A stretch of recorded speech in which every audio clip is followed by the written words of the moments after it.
Allah. Bak gözümü tıkıp bırak aylasını kılıp etsamamda alınca bulunsun mu? Ben şu Boldu demeyle koy. akşam mesleğiyden bozulak oldum. Mörken ko. Rüyeti mörken. Mörken kızıl iken ko. Bunun içimdeki dünyasındaki lauslayısılığını bilemse. Bütün energiyanın emmesi muşluğunda. Bunu pıraplardı. Udip gide devam etme ud. Yok da apam toydan ağaç köptü. Toşkan kempi.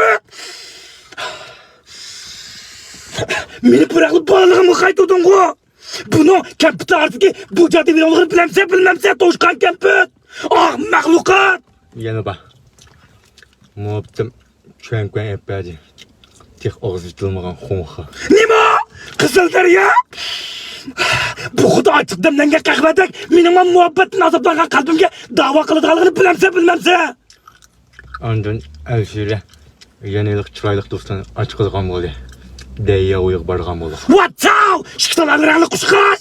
Onda Osman bir küt kaynayıp ulanı jülüppalar tırnaklarımla tasmurlay. Ulan bir kütek erkeklerin kandak buladığını totup koyay. Ah Yaşar sen neyme degen güzel? Sence senim çıkarsa? Bol diyeyim ben bana huzur kızla erişemgen tatlı ellerim bilen sen suyup koyma.